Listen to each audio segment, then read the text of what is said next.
I used to believe love could conquer anything, that devotion meant security, that marriage built on trust would never collapse. I was wrong. Brian and I met during college. He was charismatic, confident, a man who commanded attention. His deep blue eyes held promises of adventure, his smirk laced with danger. I fell hard, swept away by his effortless charm. When he proposed, I said yes without hesitation. Our wedding was beautiful, filled with laughter, whispered vows, stolen kisses. I was convinced we'd grow old together, hands intertwined, hearts forever in sync. But life has a cruel way of unraveling dreams. Signs of a hidden truth. The changes came gradually. Late nights at the office, unexplained business trips, missed anniversaries. At first, I rationalized everything. He was building a future for us. He worked hard to provide. But then, inconsistencies surfaced. Perfume clung to his shirts, lipstick stains marred his collars, colors I never wore. Calls from unknown numbers, hushed conversations in the hallway. I told myself I was paranoid, that marriage required trust. Until trust became impossible. One evening, I sat alone at dinner, staring at my untouched plate. Brian had promised to be home by 7. It was now past midnight. I dialed his number. No answer. A familiar knot twisted in my stomach. Checking his location, a habit I never indulged before, I saw he wasn't at work. He was at a 5-star hotel across town. Something inside me snapped. The moment everything changed. Determined, I drove through the rain-slicked streets, headlights reflecting off wet pavement. My heartbeat pounded louder than the storm outside. Reaching the hotel, I stepped into the lobby, my heels clicking against marble floors. A wealthy couple laughed nearby, oblivious to my crumbling world. I scanned the room. Then I saw him. Brian stood near the elevators, his hand resting possessively on a woman's waist. She was stunning, long dark hair cascading over bare shoulders, lips painted a deep shade of red. She leaned into him, whispering something that made him chuckle. My vision blurred. My chest tightened. I forced myself forward. Brian. His head snapped up, shock flashing across his face before it quickly disappeared. He smirked. Julia. He stepped in front of the woman as if shielding her. What are you doing here? Cold fury coursed through me. Funny, I was about to ask you the same thing. The woman, completely unbothered, checked her nails, uninterested in the drama unfolding. Who is she? I demanded, though I already knew the answer. Brian exhaled, as if this was a mere inconvenience. Her name's Vanessa. We've been seeing each other for a while now. A knife twisted in my gut. For a while. My voice wavered, but I refused to let tears fall. How long, Brian? Does it matter? He shrugged, utterly unremorseful. I've been unhappy, Julia. She makes me feel alive. Alive. I echoed, numb. And I didn't? He sighed, rubbing his temples. You became predictable. Safe. I need passion, excitement. My entire body shook. Years of love, devotion, sacrifices, reduced to boredom in his eyes. Vanessa touched his arm. Baby, let's go. We have a suite waiting. I stared at the man I once loved, now a stranger standing before me. He didn't apologize. Didn't beg for forgiveness. Instead, he took her hand. And just like that, my marriage ended in a hotel lobby, under the glow of crystal chandeliers. The aftermath. I drove home in silence, my fingers gripping the wheel so tightly they turned white. Inside our apartment, I found remnants of our life together, framed wedding pictures, our anniversary gifts, a half-empty bottle of his cologne on the dresser. Everything felt like a lie. I ripped the pictures from the walls, shattering glass against the floor. Anguish clawed at my chest, suffocating me. Sitting amidst broken memories, I cried until my body ached. Then, through blurred vision, I reached for my phone. My mother answered on the first ring. Mom, I choked out. Brian, he's cheating. He left. A pause. Then her voice, sharp as a blade. And what did you do to push him away? I stilled, disbelieving. What? Men don't stray unless they're unhappy, she said coolly. You must have failed him somehow. A new kind of pain sliced through me, deeper than Brian's betrayal. Are you seriously blaming me? My voice cracked. She sighed as if I were exhausting. Julia, you clearly weren't enough. Otherwise, he wouldn't have needed another woman. A sob broke free. I loved him. I gave him everything. And it still wasn't enough, she snapped. You should have tried harder. You've disgraced this family. Disgrace. The word hung heavy in the air. Mom. She cut me off. I want nothing to do with you until you fix this mess. The line went dead. I stared at my phone, disbelief numbing my senses. Within hours, I lost my husband and my mother. Abandoned. Worthless. Alone. Tears dried on my cheeks, my heart a hollow shell. I had nothing left. But somewhere in the wreckage, a quiet, defiant whisper emerged. This won't break me. And for the first time, revenge burned beneath my grief. Betrayal and abandonment carved scars into my soul, but I refused to let them define me. My husband discarded me like an afterthought, my mother deemed me a disgrace, yet in the quiet of my own despair, I realized something. I was free. No more begging for love. No more sacrificing pieces of myself to fit someone else's mold. If they saw me as nothing, then I would become something. Starting over. The first step was survival. I packed a suitcase, left behind the shattered remnants of my marriage, and moved into a tiny apartment on the other side of town. Gone were the luxury sheets, the walk-in closet, the illusion of security. My new reality consisted of peeling wallpaper, a creaky bed, and silence.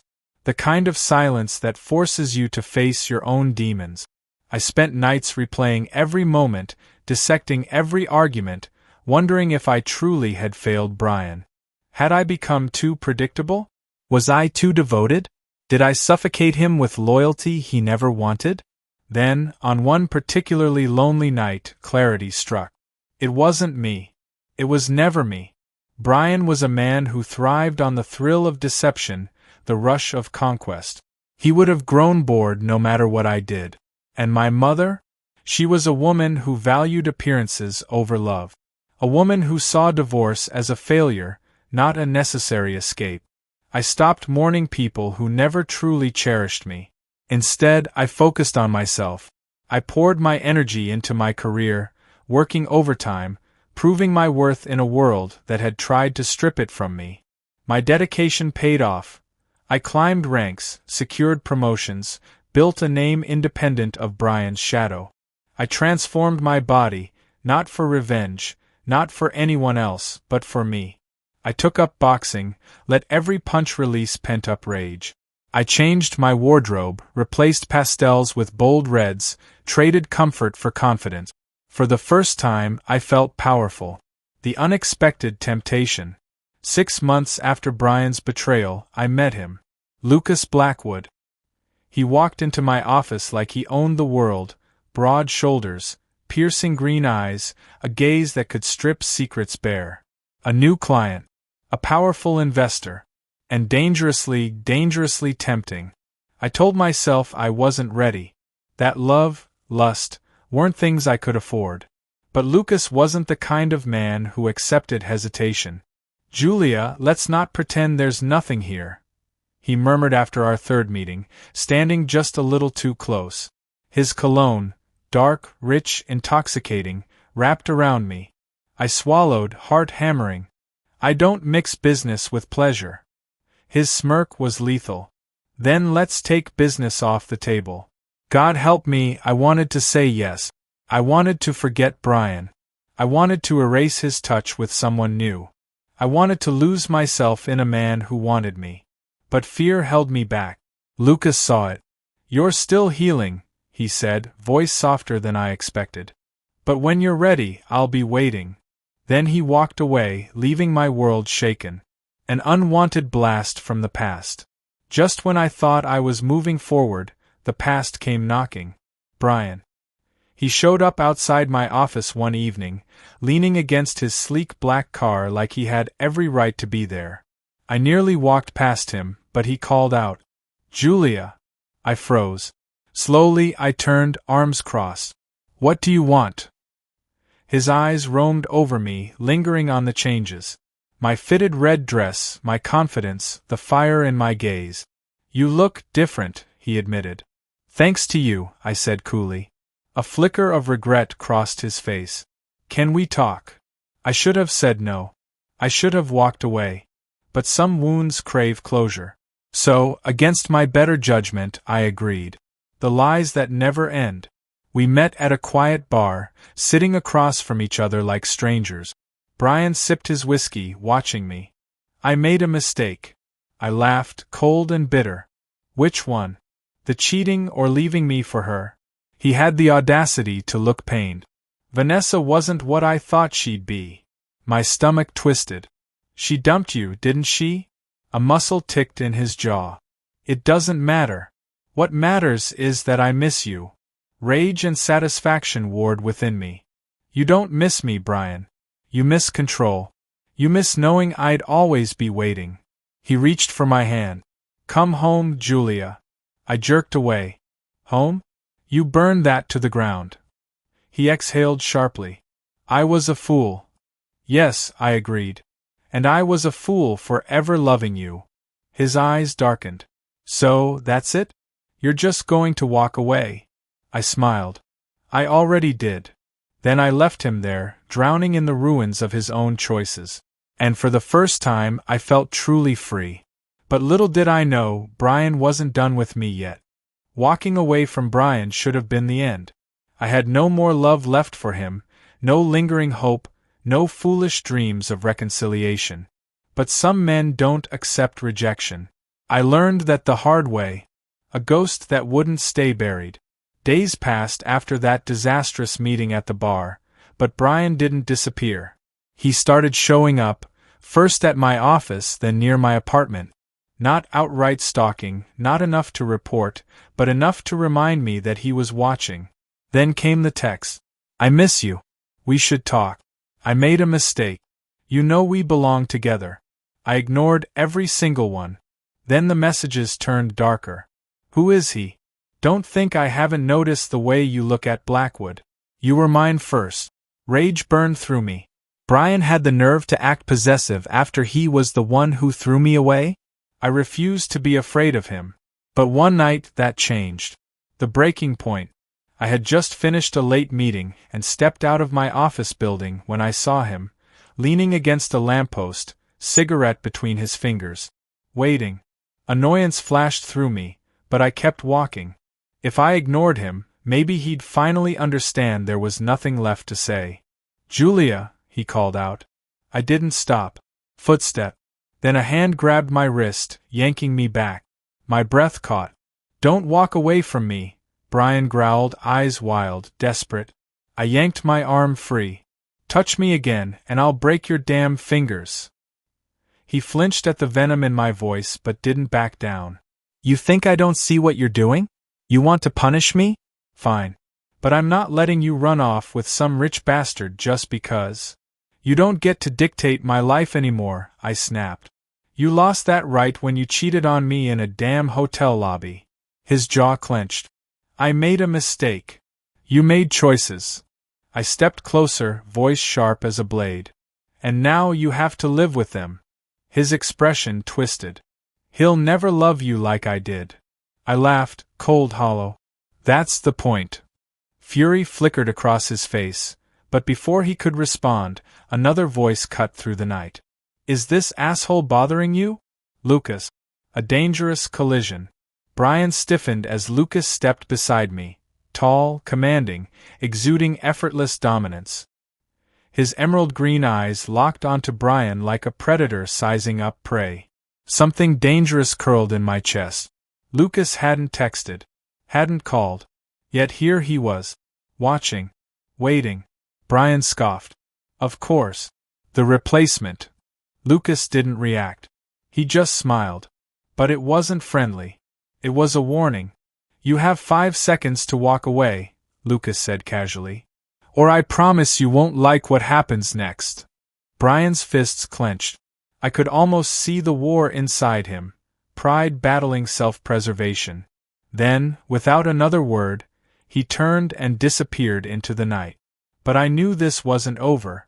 The line between danger and desire. I exhaled, pulse still racing. How did you? Your assistant mentioned you were working late, Lucas said, gaze still locked on where Brian had vanished. I had a feeling you'd need me. Something warm bloomed in my chest, but I ignored it. Lucas, I don't need saving. His head tilted, studying me. I never said you did. Silence stretched between us. Lucas took a slow step closer, his presence intoxicating, his body heat brushing against mine. You're strong, Julia. But even strong people need someone to stand beside them. A shiver ran down my spine. He wasn't just talking about Brian. I swallowed hard. Lucas. He smirked. Relax. I'm patient. I won't push. His fingers barely grazed my wrist, a fleeting touch, a promise, a temptation. Then he stepped back, leaving me breathless. See you soon, Julia. And just like that, he was gone. But something between us had shifted. And this time, I wasn't sure I wanted to stop it. Brian's threat still lingered in my mind, but I refused to let fear control me. I had spent too long being a victim, of his betrayal, of my mother's scorn, of the pain that nearly drowned me. No more. Something inside me had awakened, and Lucas Blackwood had set the match to it. A game of temptation. Days passed, but Lucas never pushed. He continued as if nothing had changed, sharp, professional, devastatingly confident. But his eyes? His eyes told a different story. Every glance, every smirk, every subtle brush of his fingers against mine sent electricity through my veins. And I was starving for more. The moment came at a gala event, one I had initially dreaded but now saw as an opportunity. A test. Lucas arrived in a midnight black suit, effortlessly commanding the room. Women whispered as he passed. Jealousy flared in their gazes when his eyes only sought mine. You're playing with fire, he murmured, handing me a drink. I sipped, meeting his gaze head-on. Maybe I want to get burned. His fingers brushed my wrist, lingering, deliberate. A challenge. An invitation. A night that changed everything. The moment we stepped into my apartment, restraint crumbled. Lucas pushed me against the wall, his body a furnace against mine, lips hovering just out of reach. You sure about this? He murmured, voice thick with control. I grabbed his tie, pulling him closer. Shut up and kiss me. And he did. It wasn't gentle. It wasn't careful. It was fire and hunger, months of tension igniting in an instant. His hands roamed, tracing the curves Brian had once taken for granted. He worshipped me with every touch, every kiss, every whispered growl against my skin. For the first time in years, I felt wanted. No guilt, no regret, just us. The final reckoning. I woke to the scent of Lucas in my sheets, his arm heavy around my waist. But reality crashed in with the sharp chime of my phone. I groaned, reaching for it. Then my stomach dropped. A message from Brian. You think it's over? You think I'll let you replace me? You have no idea what's coming. A chill ran down my spine. Lucas stirred beside me. What is it? I showed him the screen. His gaze darkened. He doesn't know when to quit. No, I whispered. He doesn't. Lucas sat up, brushing a hand down my arm. Let me handle it. I hesitated. Lucas, I don't want you getting involved. His lips curled into a dangerous smirk. Too late. The end of a nightmare. I didn't know what Lucas did. All I knew was that 2 days later, Brian vanished. No more messages. No more surprise visits. Just silence. And when Lucas met me for dinner that night, he only said one thing. You're safe now. I didn't ask how. I didn't want to know. All I knew was that I finally felt free. And as Lucas pulled me into his arms, claiming me with a kiss that left no doubt of who I belonged to now, I realized something. This wasn't just lust. It was the beginning of something unstoppable.